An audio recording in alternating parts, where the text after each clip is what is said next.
de la CEMA. Vous pouvez voir aussi votre réplique. Oui, rapidement. Il parle du cas de Moussa Traoré de l'IDPM. L'IDPM, Moussa ne l'a pas dissous. C'est le coup d'État qui a renversé. Moussa voulait faire le congrès. Et on l'a empêché de faire le congrès. Non, juste pour une fois, accepter ça. Oui. Donc, ça, c'est ça la vérité. Oui. Voilà. Ok, allez-y, pas de polémique. Maintenant, je pense que cette affaire de Siebas, il faut parler de l'historique, je ne vais pas être long, et un constat, et ensuite ma conclusion. C'est vrai que souvent parler de soi, c'est pas grand. Mais il y a l'habitude de dire en des termes que je ne veux pas répéter, mais ce qui est important, qui est l'imam Dicko?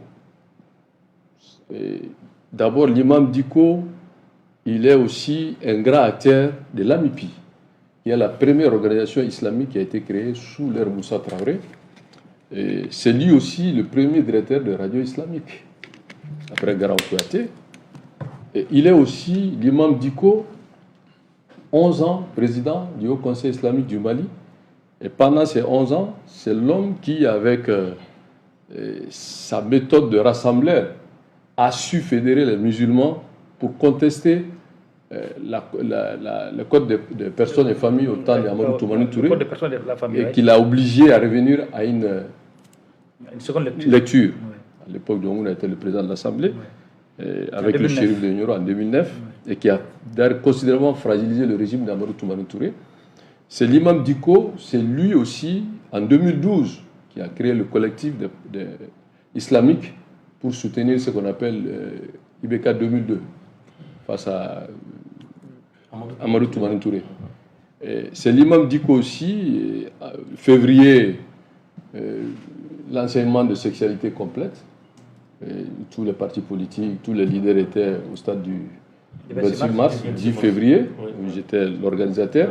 C'est l'imam Dicko aussi, le 5 avril, avant même la CEMAS, avant le M5, qui a dit que les autres peuples sont en train de sortir pour dénoncer le massacre de Ogoussago, et comment on peut aux Maliens rester indifférents, et qui a appelé les Maliens à sortir pour soutenir et dénoncer ces massacres.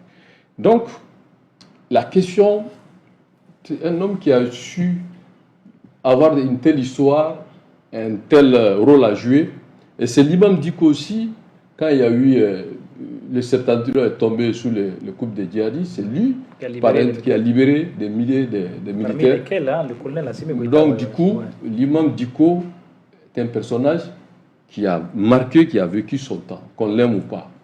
Et nul n'est parfait, évidemment. Et donc, si les gens se réclament de Modibo Keïta, si les gens se sont réclamés de Moussa Traoré, l'imam Dicko aussi est une grande figure. Maintenant, là où les gens se disent dignitaires et religieux, mais aussi hommes politiques. Alors pourquoi il a pu jouer tous ces rôles politiques? Parce qu'on est dans un système d'héritage colonial, où un religieux accompagne le pouvoir, il est toléré et honoré, et puis aussi avoir des privilèges, ou alors il est persécuté. C'était le temps colonial, et ça on le connaît l'histoire, et pour que vous puissiez comprendre, de tout temps, la question religion a été gérée au niveau de l'administration territoriale. On sait que c'est un pouvoir de répression.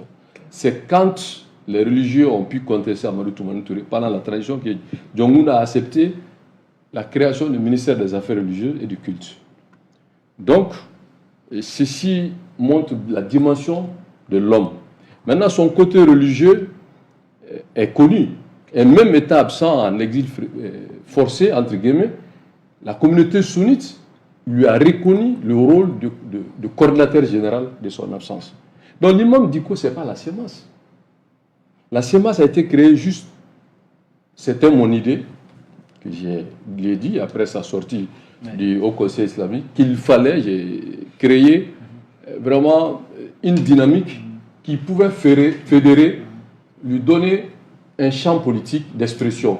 Parce qu'il y a des milliers de gens qui se reconnaissent l'imam Dicko qui ne sont pas dans son format politique. Il y a des milliers de gens qui se reconnaissent l'imam Dicko dans ses convictions, des prises de position sur certains nombres de questions d'actualité. Donc, est-ce que l'homme double qui est politique et religieux pose problème?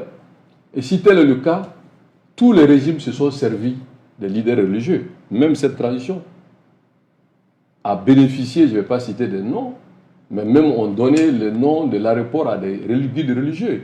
Et on appelait publiquement à soutenir le vote pour le oui au référendum. Oui. Donc moi je pense que, vous l'avez dit, moi je pense qu'aujourd'hui, les religieux, la question fondamentale, est-ce qu'ils doivent faire de la politique? Si oui, qu'on les laisse faire, sinon qu'il faut une loi. Parce qu'aujourd'hui, ceux qui pensent pouvoir enterrer l'imam à travers la sémence, en réalité on rendit un grand service à l'imam. Parce que dissoudre la sémence, c'est le nom d'une association. Mais la figure et l'âme même de l'imam, la vision, l'idéal de l'imam reste. Mais plus que jamais au devant, parce que ça devient une question d'actualité, parce qu'on voit en l'homme comme déjà un homme qui est... une menace peut-être pour... Bon, pas menacé, mais ceux qui pensent aujourd'hui que l'imam les pose problème, doivent se poser la question, s'ils sont là, c'est grâce à l'imam en grande partie. Donc maintenant, moi je pense que ce qui aurait été important, c'est avoir l'imam avec soi que contre soi. Parce que qu'est-ce qu'on gagne de faire compter l'imam comme étant une menace pour la paix, alors que l'imam a toujours contribué à asseoir la paix. Donc moi je pense qu'aujourd'hui, on rend un grand service à l'imam. Donc pour vous, même si sans la sémence, la force, l'aura de l'imam reste. Mais c'est l'imam qui a créé la sémence et non le contraire. D'accord. Et Cheikh Madobia, avec Isaac Oudim qui pratiquement fait les éloges de son... J'ai dit les faits.